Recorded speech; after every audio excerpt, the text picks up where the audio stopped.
अभिषेक, आपके साथ संजय सोई जी भी मौजूद हैं, आपके साथ आदित्य राज कौल भी मौजूद हैं। और ये जब हम देख रहे हैं कि चीन लगातार अपनी हरकतों से बाज नहीं आ रहा है, हालांकि वो जो कर रहा है उसे प्रीएम्प्ट किया है भारतीय सेना ने, भारतीय जवानों ने, किस तरह की भारत की तैयारी है रणनीतिक तौर पर, किस तरह से चीन से निपटा जाएगा, क्योंकि चीन तो अपनी हरकतों से बाज नहीं आ रहा है। देखिए सुमेरा, दो तीन चीजें बहुत ही महत्वपूर्ण है, उसको जानना बहुत जरूरी है। पहली बात तो ये कि जहां हमने कब्जा किया है, हमने जो ब्लैक टॉप कब्जा किया है, हेलमेट टॉप, वहां पर हो क्या रहा है। देखिए वहां से चीन परेशान क्यों है समझना हमको बहुत जरूरी है। वहां से जो चीन की पोस्ट हैं 7 से 8 पोस्ट वो हमारी निगाह में हैं, वो हमारी स्ट्राइक रेंज में है। स्ट्राइक रेंज का मैं इस्तेमाल कर रहा हूं। जो हाइट है वहां पर हम अपनी आर्टिलरी को गाइड कर सकते हैं। उनका एक एक चप्पा वो हमारी निगाह में है, उनका एक एक मूवमेंट हमारी निगाह में। टोटल एंट्री उनकी ब्लॉक हो चुकी है और हम हाइट पे बैठे हैं, वो नीचे पर हैं। तो इस तरह से जो स्ट्रेटेजिक पोजीशन हमने कब्जा की है वो हमारे लिए बहुत महत्वपूर्ण है।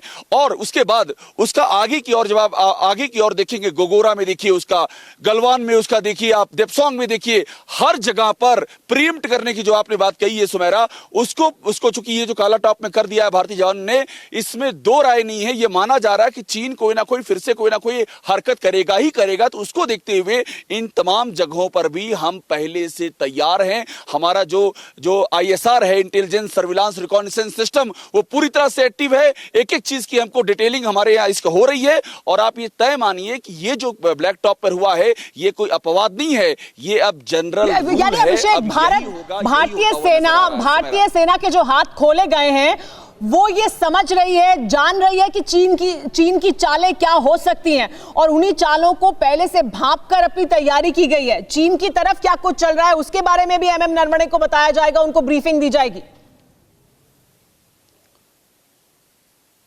बिल्कुल ठीक कह रही हैं आप। देखिए बहुत फर्क पड़ा हुआ है, बहुत फर्क पड़ा है। जो ये हो गया है कि अब यहाँ के जो कमांडर हैं उनके पास, और बात यहीं तक नहीं है, बात इतनी भी नहीं है कि यहाँ पर आमतौर पे जो एक नियम चलता है कि आप फायर वेपन का इस्तेमाल नहीं करेंगे।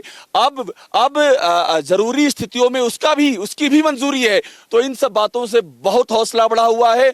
और आपने जो उस पार कहा है, उस पार की मैं आपको बताऊं, ये जो साउथ सिंजांग, उस पार साउथ सिंजांग जिसका मिलिट्री डिस्ट्रिक्ट है, और जो काराकोरम हाईवे, वहां पर उन्होंने अपना डिप्लॉयमेंट कर रखा है। सैटेलाइट तस्वीरों से इमेज सामने आ रही है। होटन एयरबेस से वहां पर J-20 उन्होंने तैनात किया है। तो चीन अब साइकोलॉजिकल वार लड़ रहा है, जो उसकी आदत है। वो बता रहा है कि देखिए हमारा कितना डिप्लॉयमेंट है, हमारे टैंक, हमारी आर्टिलरी, हमारे J-20, हमारे J-10 सब तैनात है हमारे। लेकिन अभी स्थिति ये है कि जो काला टॉप पे हमने कर दिया उसके बाद अभी तक पिछले 48 घंटे से मैं यहाँ पर देख रहा हूं। हमारे साथ कर्नल जिन्नी मौजूद हैं जो पूर्व सीओ रह चुके हैं लद्दाख के, तो उनसे हम समझते हैं क्योंकि वो बहुत बेहतर तरीके से जानते हैं इस पूरे इलाके को। कर्नल जिन्नी, आपसे मैं जानना बल्कि उनके पास जाएं उससे पहले एक बड़ी खबर आ रही है। पहले बड़ी खबर ले लेते हैं और फिर मैं कर्नल जिन्नी आपके पास आऊंगी। इस वक्त जो बड़ी खबर आ रही है वो ये कि एलएसी पर भारतीय सेना की जबरदस्त तैयारी है। एलएसी पर टैंक भी तैनात कर दिए गए हैं। एलएसी पर इंडियन आर्मी की मूवमेंट में इजाफा हुआ है, यानी बढ़ गया है मूवमेंट भारतीय सेना का। लेह से बॉर्डर की तरफ सेना के टैंक रवाना कर दिए गए हैं और एलएसी से सटे इलाकों में सेना की तैनाती को बढ़ा दिया गया है। तो मूवमेंट बढ़ा है, सेना की तैनाती को बढ़ाया गया है और टैंक भी रवाना कर दिए गए हैं इस इलाके में। एलएसी के पास जवानों की संख्या को भी बढ़ाया गया है, तैनाती को बढ़ा दिया गया है, मूवमेंट बढ़ गया है। एलएसी पर भारतीय सेना की जबरदस्त तैयारी की तस्वीरें भी हम आपको लगातार दिखा रहे हैं। टीवी9 भारतवर्ष आपको लगातार बता रहा है कि किस तरह की तैयारी है एलएसी पर भारत की। फिक्र आपकी, सोमवार से शुक्रवार रात 9 बजे सिर्फ टीवी9 भारतवर्ष पर।